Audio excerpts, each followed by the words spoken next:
يا سخوي اسمعني، الثورة السودانية التي أسقطت البشير، أنتم كسودانيين الآن عندما سقطت الثورة، أوكي، اليوم نشاهد الثورة المدنية ضاعت أم سرقت؟ جاوبني. الثورة المدنية سرقت. من اللي سرقها؟ الدعم السريع. وليش ما هو بالجيش؟ لا، سرق الدعم السريع ورفع شعارات. لا انا اوضح لك، انت جاوبني، ليش الدعم السريع مو الجيش؟ من المسيطر على الحكومه؟ سرق الثوره الدعم السريع. ليش مو الجيش؟ من المسيطر على الحكومه؟ المسيطر على الحكومه من؟ لان الجيش كان في موقف هو ما موقف السلطه والقوه. يعني خلينا نفهم الاخوان الخليجيين، اوكي، وجيش يمثل الحكومه وتعهد البرهان، ولكن حلم السودانيين بالحريه اللي كانوا فعلا يبحثون عنها اليوم خائفين من الرصاص حق الجيش الذي وعدهم بالحماية. يا أخواني، في أحد يثق في حكومة مثل هذه؟ أنا ما أدري، طاح البشير اللي أقوى من البرهان، والآن ما هو قادرين على البرهان، خلاص ما في إلا قتل، نهر النيل ما في إلا ربط وارميه في نص النهر. يا أخي أنت يا سخوي، عقلك كسوداني، بما انك تقول نحن سودانيين، ابناء جلدتك الذين فعلا يدون الامان. طيب انا والله يا بتار حقول لك كلام. ماذا لو عاد معتذر؟ نحن بالنسبه لنا الامارات لو عادت معتذره للشعب السوداني، قول لي ايش حيحصل؟ يا اخي الامارات، خلي الامارات لن تعتذر على كذبكم. انتم من كذبتوا الكذبه، ما انتم من صدقتموا هذه الكذبه.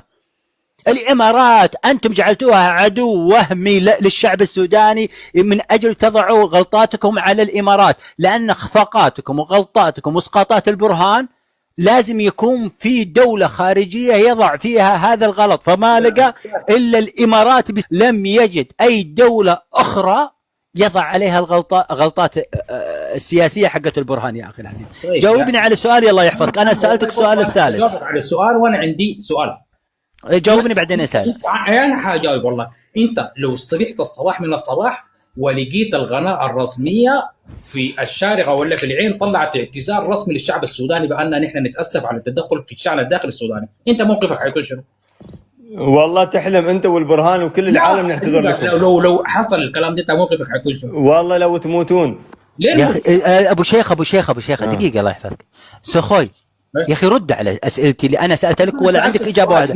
ماذا لو انتوا جيتوا الصباح، انتوا قاعدين هنا في المدينة. انت جاوبني واسالني اي سؤال تبغى. انت راجل، انت حكومه يا اخي، انت جاوبني كسوداني، ما سالتك كحكومه. انا سالتك سؤال، رد علي. ماذا لو جيت الصباح لقيت التلفزيون الرسمي بيقدم اعتذار للشعب السوداني؟ يا اخي انت اثبت، بعدين راح نتفاهم بهذا الموضوع. الان انت تعطيني الشيء الواقعي اللي الناس يعني عايشته. يا اخي اترك لي من يا اخي انا سالت سؤال، يا اخي اصغر سوداني متعلم مثقف راح يجاوبني. انت قاعد تهرب، ما عندك اجابات، لان رئيسك مستلم الحكومه ومغتصبها. نكذب؟ رئيسك مغتصب الحكومه يا اخي. لو رئيسك عاقل وفى بوعده. انت كسوداني كيف تثق في واحد يكذب؟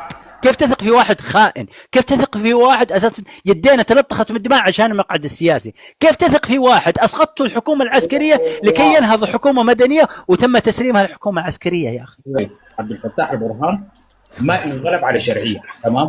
والسيد الغايب عبد الفتاح البرهان لما حس بانه الثوره سرقت من الشعب السوداني، هو من حقه انه يتدخل تدخل عاجل وسريع لانقاذ الدوله السودانيه من الانهيار ومن الخيانه ومن فولكر الجايبينه ناس غحت عشان يبيع الدوله السودانيه، وانتم كنتوا مشترين عايزين موقفكم، تمام؟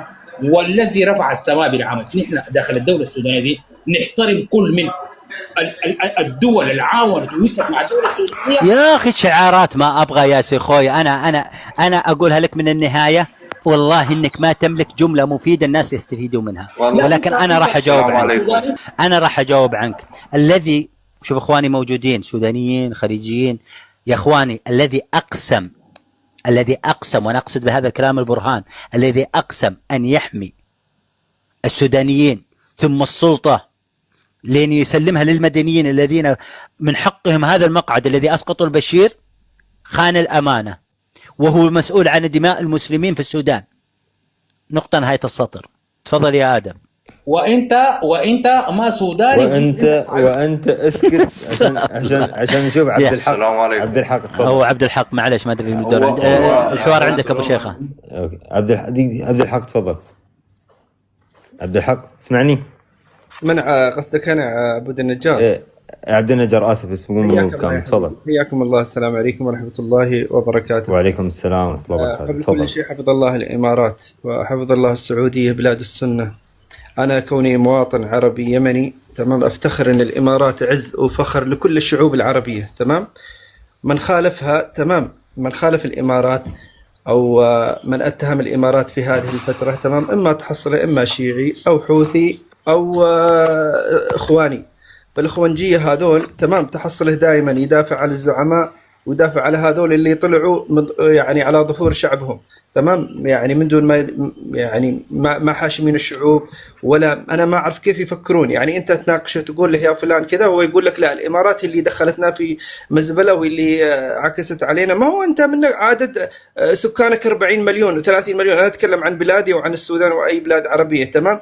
طيب انت لو كان فيك خير انت ما راح تدخل الامارات في بلادك، هذا لو تدخلت اصلا تمام. يعني فلا تكون تتهم الدول اللي انت يعني مو فاهم شيء وتجي تقول لك ان الامارات هي اللي دخلت في بلادنا. ما انتم عندكم عقول، انت تعرف كيف تفكر، انت تعرف كيف تقود بلادك بنفسك. حفظ الله الامارات وحفظ الله السعوديه قلعه السنه، ابى من ابى وشاء من شاء تمام. ما في مراوغه، هذا ديني وهذا عقيدتي وهذا فكري تمام. ويا زول انت فيك تسال السودانيين اللي عايشين في الامارات، عايشين في الامارات معززين مكرمين زي ما انا عايش في الامارات افضل من بلداننا الام. بالعكس الامارات هي تعتبر بلادنا الام تمام. فلا لا تزاود يا زول، لا تزيد في الكلام. فيك تسال السودانيين اللي عايشين في الامارات، لحظه، فيك تسال السودانيين اللي عايشين في الامارات كيف عايشين افضل من ما انت معيشهم في بلادك. اذا انت ترميهم في النهر وتسحلهم هني معززين مكرمين تمام. فلا لا تكون تزيد في الكلام انه انت تعمل لي حركه انك انت الانسان المظلوم ومن بلادك انها هي المظلومه وان الامارات اللي اغتصبتها. على من يا اخي؟